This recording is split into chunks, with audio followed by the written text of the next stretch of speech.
जब दिल्ली के conference hall में जापान के टॉप टेक दिग्गज मित्सुबिशी, सुमिटोमो, पैनासोनिक और बैटरी चेन के लीडर्स भारत के रिलायंस और अमारा राजा ग्रुप से आमने सामने मिले, तो बीजिंग से वॉशिंगटन तक माथे पर बल पड़ गए, क्योंकि ये मीटिंग सिर्फ एक कारोबारी बैठक नहीं, बल्कि एक वैश्विक बदलाव का ब्लूप्रिंट थी, जिसमें मिशन सिर्फ एक था: चीन को रेयर अर्थ और लिथियम के सिंहासन से उतारना।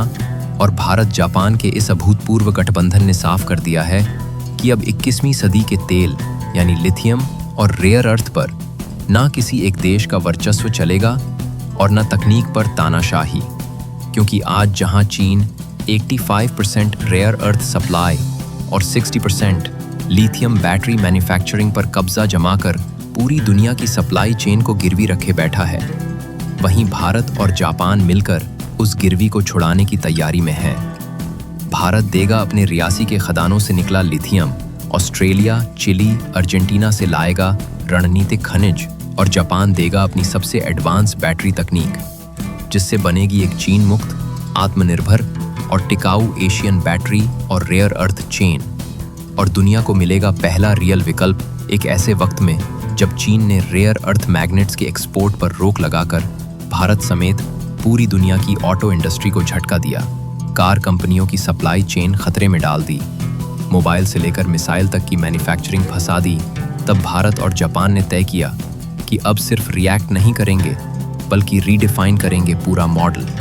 यानी अब न चीन की मर्जी से बैटरी बनेगी, न चीन की मर्जी से ग्रीन एनर्जी चलेगी, क्योंकि भारत जापान की ये जोड़ी सिर्फ खनिज नहीं, भविष्य गढ़ने निकली है। भारत अपने नेशनल क्रिटिकल मिनरल्स मिशन के तहत निवेश भी कर रहा है। ऑस्ट्रेलिया और दक्षिण अमेरिका से लॉन्ग टर्म डील भी कर रहा है और घरेलू खनन कंपनियों को सीधे फंडिंग भी दे रहा है। वहीं जापान अपनी रिसर्च, डिजाइन और स्मार्ट मैन्युफैक्चरिंग से दुनिया को ये बता रहा है कि चीन के बिना भी टेक्नोलॉजी चमक सकती है। और जैसे ही भारत में पहली इंडो जापान बैटरी यूनिट्स लगेंगी, पूरी ग्लोबल सप्लाई चेन की दिशा बदल जाएगी। चीन का सपना था कि सारी दुनिया उसकी चाबी से चले, लेकिन अब दिल्ली और टोक्यो से एक नई चाबी निकल रही है, जो चीनी एकाधिकार के ताले को तोड़ने के लिए काफी है।